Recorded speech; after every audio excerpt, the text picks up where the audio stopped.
How would you define body hacking and what it is that you do with your clients? It's a good question. So think about biohacking, but add the body onto it because we do a lot of physical rehabilitation as well. And the body also has more to it than just biology.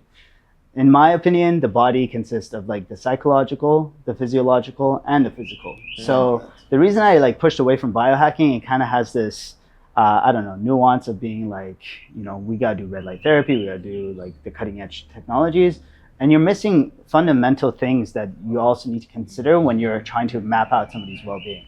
So we work with clients with their psychotherapy. We work with clients to understand their physical constraints on their body, their mobility, the pain that they feel, because it all works in a circular fashion. Like one affects the other, which affects the other, which feeds back into it.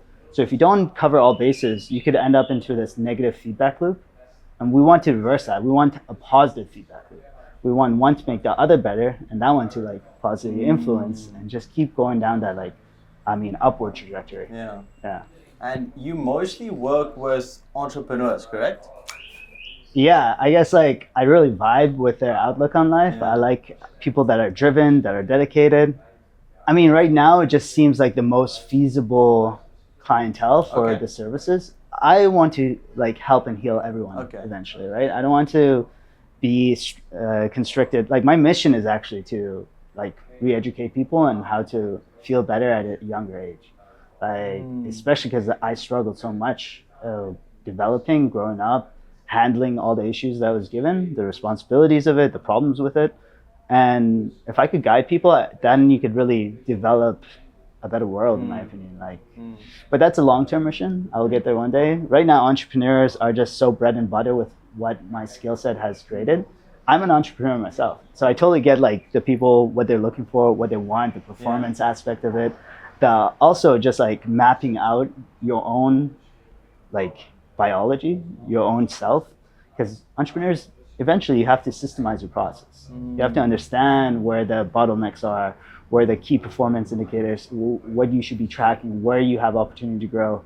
And when you can kind of merge those two things, you have this beautiful synergy, synchronicity, and emergence of a better product, a better business, a better human. So if you enjoy this conversation and you relate with the health and wealth aspect, and both of these are very important when it comes to scaling a business or just as an entrepreneur in general. Top link in the description if you want a more personalized approach, to scaling a business or in the health aspect as well. And also in the description is access to our free community where we've got 20 hours of content that you can just consume.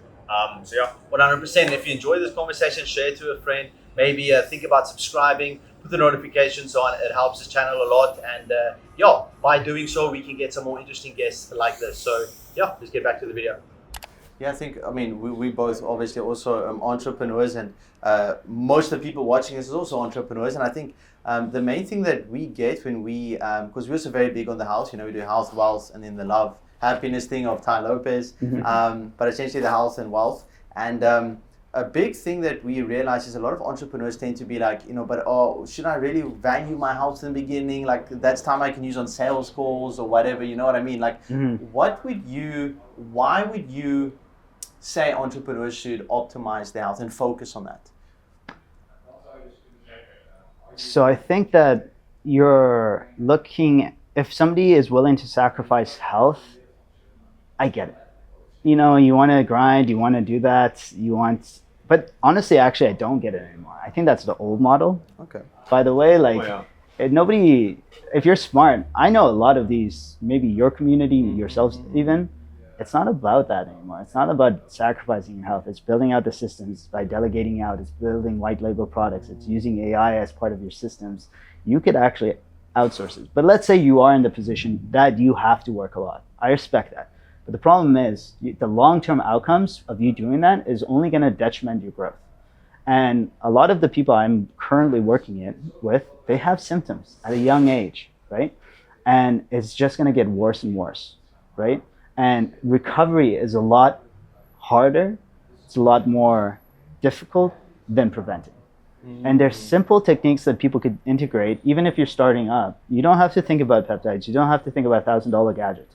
You could just do these holistic practices and you'll actually optimize your performance, right? It's not just like it will move you in the right direction in every way if your health is working for you and not against you. And what would you say to some of these entrepreneurs? What are some like simple tactics they can start to implement? Obviously, when I started my agency, I kind of slacked on my sleep a little bit just because of the workload. But what are some like foundational things that they can still keep doing that will get like 80% of the benefits? The 80-20 of health. Essentially.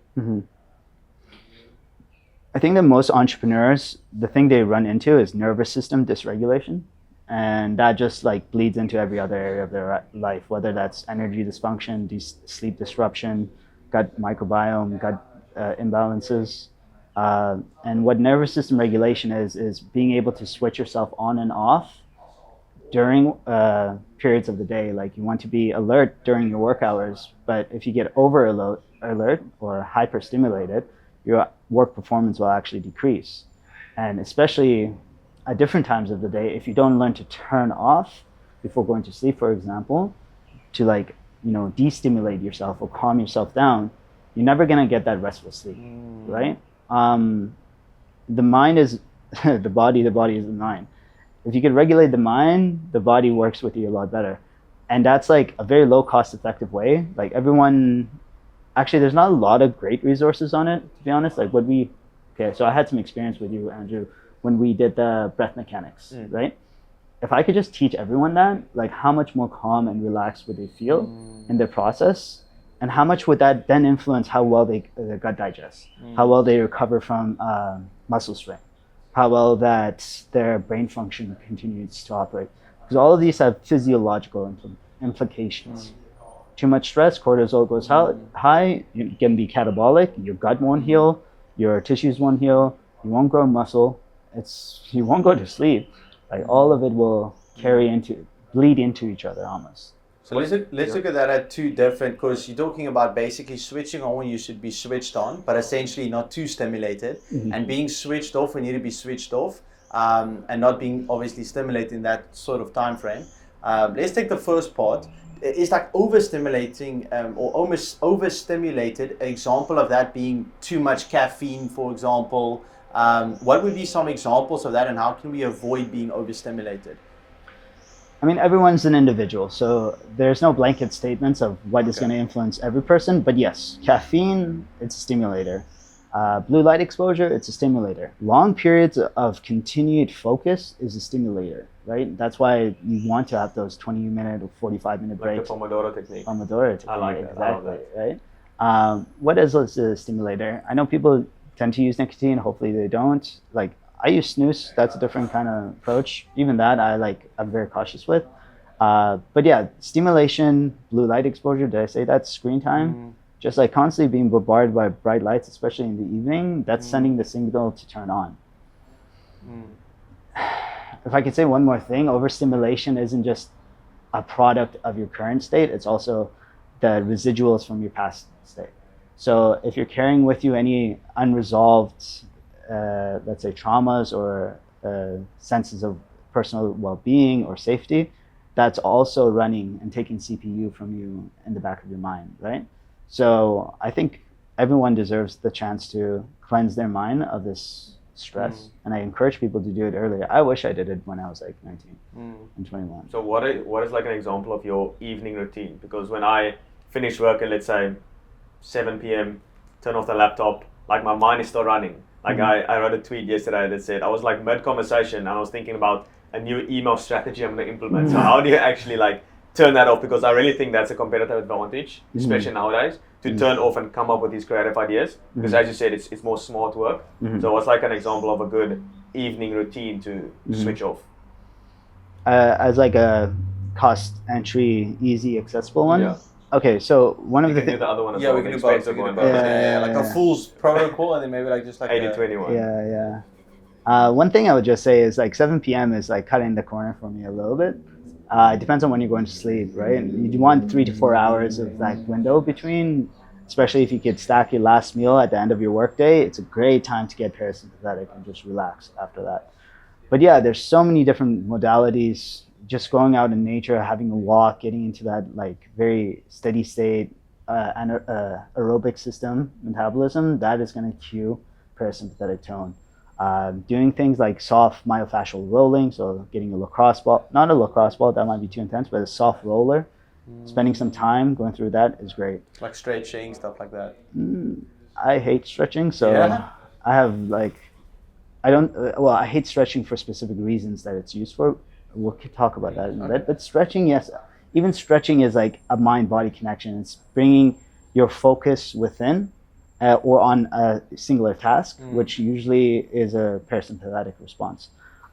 Actually, speaking of that, like turning off the mind is also bringing safety into the individual, right? And creating clarity for the future, right? So a lot of these anxious thoughts are a lack of preparation for the future. So I know like journaling and setting your calendar and setting your expectations for the next day is almost thought of as an administrative function, but it should also be thought of as a psychological function, right? It's like now all of a sudden you do that, you can have more clearance and space for other thoughts to either enter or leave at will. It's not the fact that you can't continue having these creative thoughts, but you just remove some of that burden that you're carrying with you, right?